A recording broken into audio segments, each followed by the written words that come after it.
Okay, so before we get into this review, we need to address this colossal elephant in the room. In recent years, it's become increasingly difficult to talk about a certain group of shows, specifically shows on the Nickelodeon channel. These shows are without a doubt big highlights for the channel, and they were no doubt a huge part of many childhoods. But it's grown increasingly harder to talk about these cartoons without hearing mention of the ever-increasing Butch Hartman controversies. And I just want to clarify that I won't be addressing any of that here. For many, it's hard to look at these cartoons the same given recent events. However, I'm a firm believer in separating the art from the artist. Maybe one day I'll address these controversies, but today, all I want to talk about is Fairly Odd Parents, a show that clearly needs no introduction. If you've watched Nickelodeon at all between 2001 to, well, now, then you will have seen the show and no doubt know its premise. What's important to note is that, like many long-running series, the show did run well past its expiration date. And like many shows that run on for way too long, fans have narrowed down where the series ended up falling flat. For The Simpsons, it's the episode The Principal and the Pauper. For SpongeBob SquarePants, it began just after the SpongeBob movie. And when it came to Fairly Odd Parents, the common consensus is that the series began to decline just after the release of Channel Chasers. By far the most popular and beloved special in the series, with many considering it to be the true end of the series. I personally don't think the series began to decline at that point. There was still a good number of quality episodes after its release, including Fairy Idol, a special that released 2 years after Channel Chasers, and is considered to be yet another beloved episode. That's just par for the course, as just about every special in the show, at least in its early years, is very beloved. There's one special that doesn't really get as much attention as all the others. A special released between Channel Chasers and Fairy Idol. I'm of course referring to the special School's Out, the musical. Why doesn't it get remembered as fondly as the rest? Well, just by looking at its synopsis you can kinda see why. You see, each of the Fairly Odd Parents specials dealt with a specific villain. In Abracatastrophe, you have Mr. Crocker F you! Today, in Channel Chasers, you have Vicky. In Fairy Idol, you have Jeannie Norm. All antagonists with, well, how do you put it? Personalities, yeah. You see, the School's Out special focuses on the Pixies, villains whose entire shtick is the fact that they lack any and all unique personality traits. Once again, our 37-year anti-fun plan to take over Fairy World has been thwarted. I'm thinking dull and gray. I was thinking gray and dull, but that's why you're the boss. Yeah!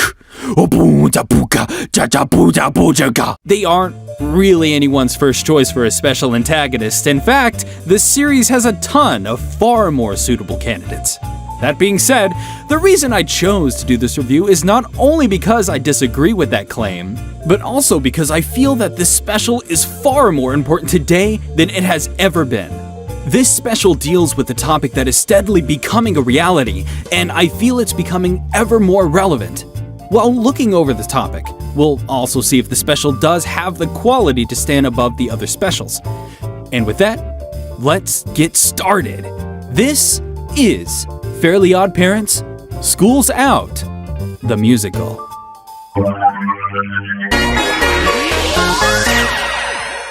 The special begins with a circus train heading towards a broken bridge. A clown couple sends their child Flappy Bob, off to safety before realizing. Didn't see that turn there. Meanwhile, the Pixies HP and Sanderson are seen driving away after yet another failed plan to take over Fairy World. After stumbling upon the abandoned baby clown, they devise a very specific 37-year plan in order to finally get the upper hand. Cut to 37 years later.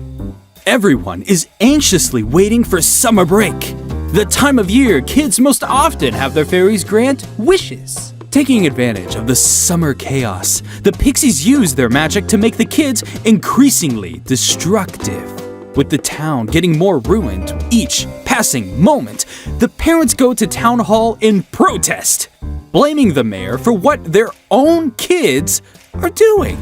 Just when all hope seems lost, the parents are rejoiced to find someone else to take care of their kids for them. Are you starting to see where this special is going? Flappy Bob, the clown child from 37 years ago, returns, offering all the parents a solution in their time of need.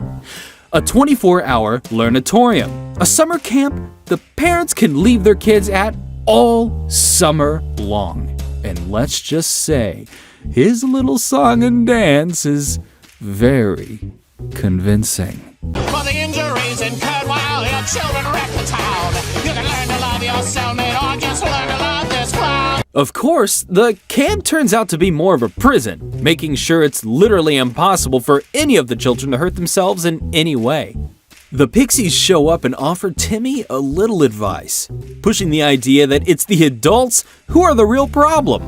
It's because of them that they aren't allowed to have any fun at all, leading Timmy to wish that the kids were the ones in charge. A wish that might not sound as well thought out if you're aware of the logic of the show. You see, children are only granted fairies when they are in need of them the most, when their lives are in such a miserable state. As such, it stands to reason that if a child's life is no longer in a miserable state, then they will lose their fairies. Which is exactly what happens, as all of the fairies get pulled from Earth and back to Fairy World. And thanks to a loophole in the rulebook, the Pixies now have the ability to grant the wishes of anyone they choose. The timing could not be any more perfect, as Flappy Bob confronts Timmy about destroying his learnatorium. It's here we learn that Flappy Bob never intended to ruin the kids' summer. In his eyes, his learnatorium was a fun place, as all his life he was taught that such dull activities were truly fun. I think now is finally a good time to address the themes of this special. No doubt you've already caught on to what this episode is doing. This episode tackles the subject of censorship, covering the topic from a variety of angles. We have the parents blaming others, while also looking for others to take care of censoring the world for their children. Then you have the children impacted by this censorship, both short-term and long-term. The topic of censorship is one that grows ever more with each passing day. There are many shows that exist which many feel could not be aired today due to their subject matter. It's an ongoing problem that many people just feel like they can't fight. As the censorship grows, many abandon their sense of humor as they feel it doesn't fit in with the standards set today. Which is why I feel this next part is the most impactful moment of the special. Just as Flappy Bob has his life's work ruined by Timmy, the Pixies reveal themselves. They show Flappy Bob that they've been secretly guiding him through life, even helping him realize his dream. They offer him the chance to sign a contract, guaranteeing that his most desired wish will come true. And it's at this moment that Flappy Bob must choose which side to take. Or, in other words, Where is the fun? Who should I turn to? Where's the fun? How can I learn who? Who is the one? The one I can trust to tell me what's fun. this is, without a doubt, the best part of the episode. Not just because the song itself is amazing, but because it brings up an amazing point. Who in the world can decide what's fun? Who has the right to tell you that you need to change your humor because it's not up to their standards? This is one of the biggest problems with censorship. No one can tell you what's truly fun other than yourself. You shouldn't change your ideals just because others don't approve of it. A good lesson, which doesn't work out for Timmy, as Flappy Bob takes the side of his guardian angels and not the kid who ruined everything he worked for. This leads to his wish, a world shaped to fit only his ideals of fun. As per the signed contract, the Pixies now own Fairy World. Both worlds now under their control. Their oddly specific 37-year plan has been accomplished. And sadly, the episode takes a real hit at this moment. While the episode has been amazing up to this point, the ending is, without a doubt, the weakest aspect of the show. Just when the episode reached its peak, when Flappy Bob is preparing to burn any reminder of his birth parents, he just so happens to overhear the Pixies talking. And they just exposition dump everything, revealing that he was just a pawn in their plan. This is, without a doubt, the weakest cop-out they could have gone for. They just set up an arc for him to learn and decide what's fun for himself.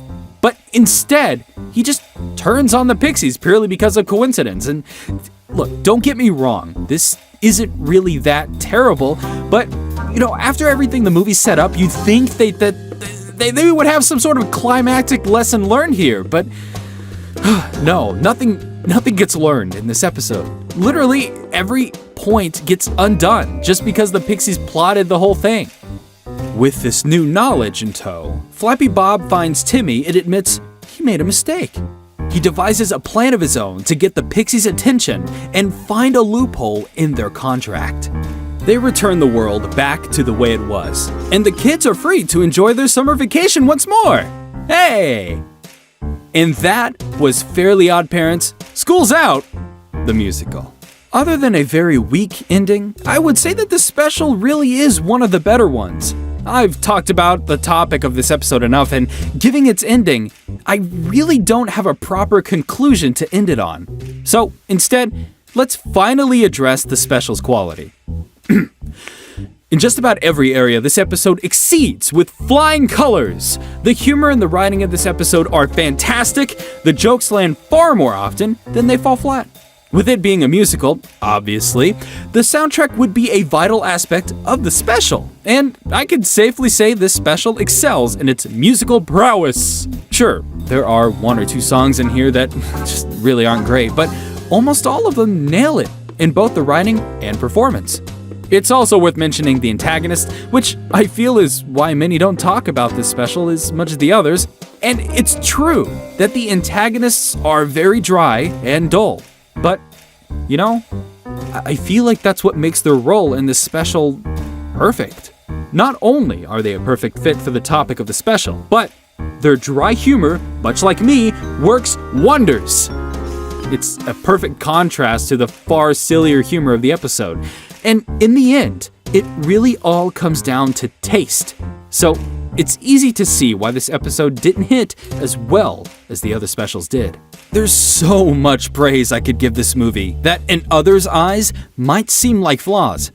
From the music, humor, or antagonists, it's all subjective to the viewer's tastes. With specials like Channel Chasers, it does so much right that even people who dislike the special can still say it's well made. But School's Out is made in such a way that its quality relies solely on your own tastes. As I've said, I feel as though the ending is the special's weakest aspect, but perhaps others will find it to be a satisfying end. Whatever the case, I highly recommend this special, and in my personal opinion, I believe it's one of the best. And even with the quality aside, I feel its message is one that many need to take a look at. Just remember that no one can tell you what is or isn't fun. Don't change your humor to fit others' ideals. Stand your ground and be proud of your sense of humor! Anyways, thanks for watching. If you enjoyed this review, then be sure to subscribe, as that really helps support the content we make. We hope to see you all in the next review.